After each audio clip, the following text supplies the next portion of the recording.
is Bob Swift. I am one of the piano teachers at Allegro Community School of the Arts in Warrenton, Virginia. For this video, I would like to introduce scale playing. For the purpose of this video, I'm going to assume that you understand the patterns of half steps and whole steps. In fact, we're just going to use C major, and you won't have to worry about those half steps, the accidentals, or the key relations, because we'll be using all white keys. One of the things we want to realize with scale playing is that we have to keep our hand in the curved position. Generally, we think about our fingers, our thumb, and of course for the piano we call our thumb our first finger. But let's think about these four fingers. Generally, these four fingers are pretty much straight for most of the time. We might sort of curve a little bit, but they're generally straight. And our thumb is the one that sort of curves inward or sometimes outward.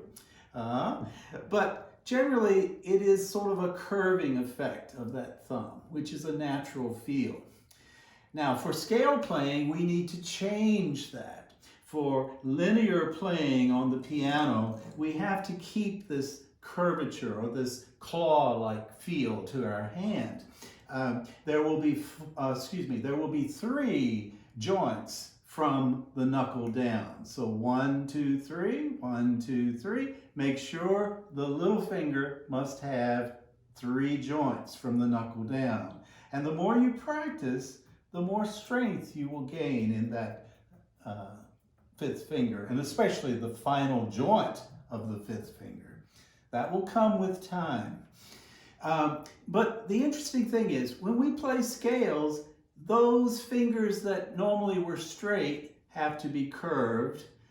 And this thumb that keeps wanting to curve in and out, the thumb has to remain straight. In fact, you want the thumb to match the key. You don't want it to be, angling over into another key. You want to try to keep that thumb straight. The other part of this is that the thumb, as you play, needs to nudge the black key, that C sharp, that black key. That is an assurance that your hand is going to stay forward, you see? Now, we know that our arms move in a circle, right? But the keyboard is straight.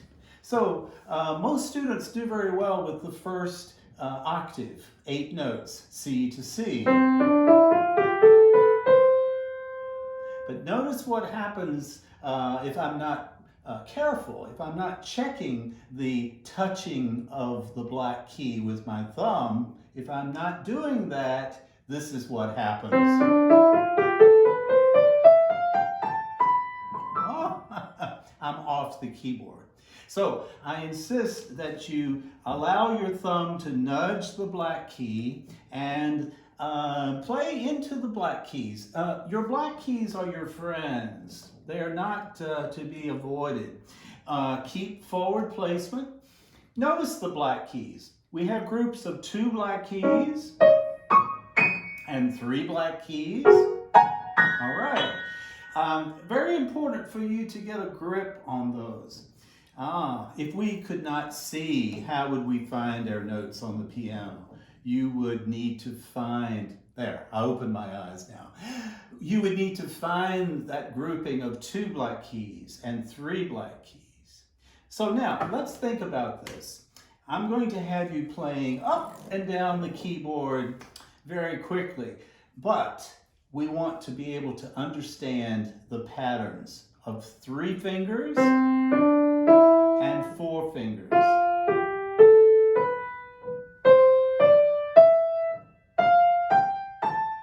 You hear that?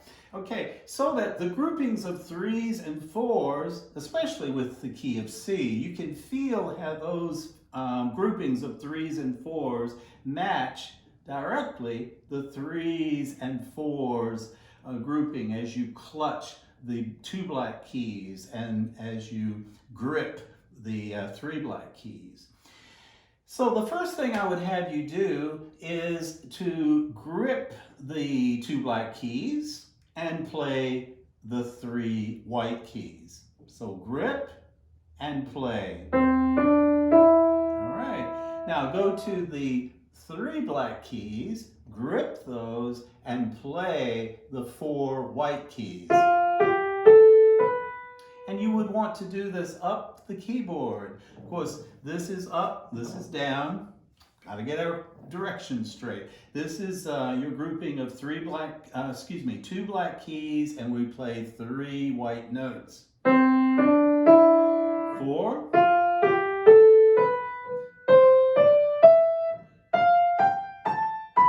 Great. Now notice that I'm allowing you to separate. We're just finding our positions. Also, you notice that when we move on the piano, move from one group to the next, if we're moving from here up to this point or from here to here, we always move in an arch. We know the closest distance between 2 points is a straight line. That's true. But in piano, we avoid moving in a straight line. We learn our notes in an arch, so that if I'm moving from this C to this C, you notice much, I'm exaggerating, but notice the arch. You see that? And you can close your eyes and be able to feel that C because you know the length of the arch. So we're going to do this. We're going to play our grouping of 1, 2, 3. Then play that as a cluster. All right. Now I want you to create an arch from this C to this F. All right, the 4th note. From C to F, C to F. The F begins the grouping of 4 notes. So we have then we can play that grouping together as a cluster. Great. So the plan is that we will start with our thumb on C. We nudge the black key, making sure that our hand is forward. We play 1, 2, 3. Then to assure that we played the right notes, I want you to play the 3 together as a cluster. Then lift your hand, nudge the black key, which is the F sharp, and play the 4 notes, F, G, A, B, F, G, A, B. And then play those 4 notes as a cluster. Now the fun part is developing these nice arches to your hand. So we have 1, 2, 3, 1, 2, 3, 4, 1, 2, 3, 1, 2, 3, 4, 1, 2, 3, and 1, 2, 3, 4. We generally play scales in what we call duple meter, or where your notes are divided, your beats are divided by 2. So generally I have you play scales in 2 octaves. So you would play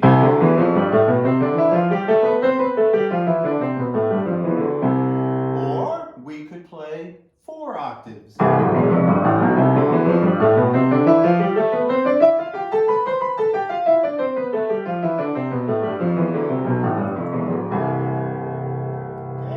Now later on, when we play in triplets, listen to the right hand in triplets.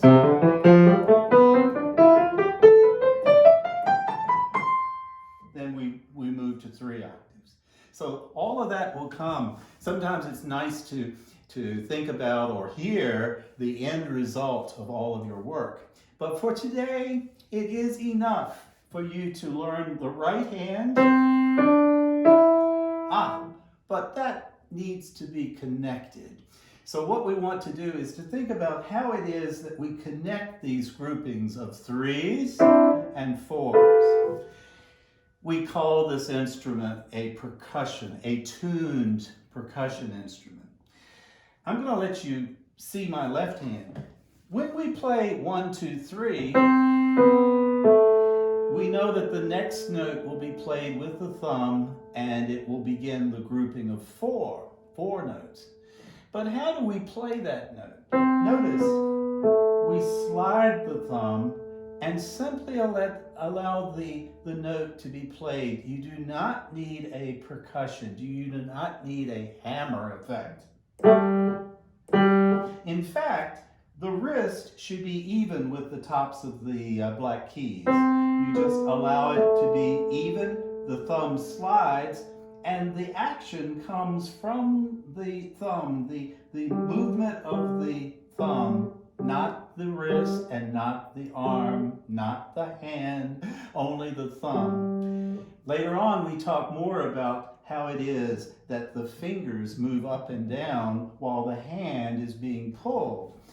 It's going to be a little strange, but I'm going to pretend that I I'm hooked onto my hand, and it's almost like a string pulling the hand to the right.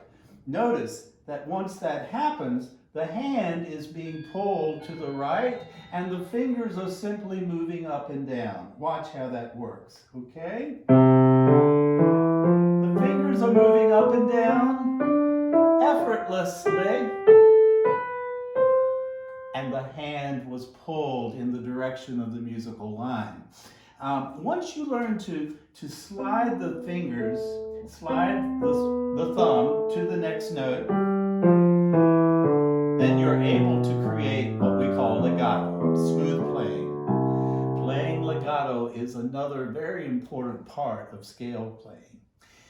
I can't do so much in one lesson. Let's just say that we understand for the purpose of learning technique that we can use our C scale playing all white keys, and we can work to play patterns of 3s and 4s. Once we learn to do that, we keep even beat and we allow the thumb to slide rather than breaking. We do this.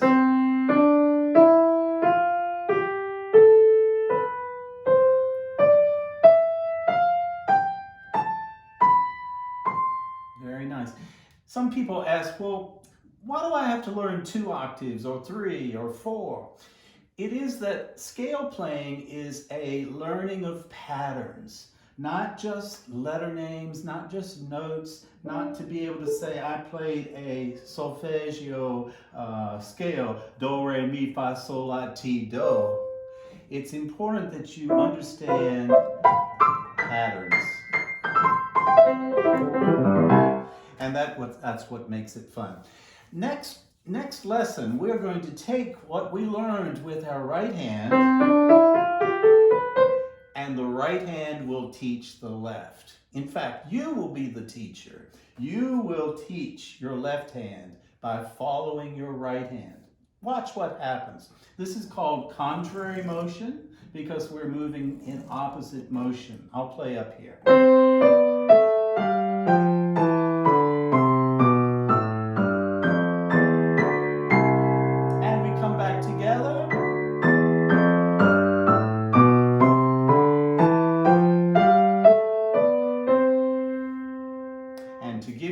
Send-off, I'm going to play parallel and contrary because this is the formula that I recommend for Allegro School. We would play 2 octaves parallel, 2 octaves contrary, 2 octaves contrary moving in, and then 2 octaves parallel descending. This is the way it will sound. This will be your goal. This is the way it is.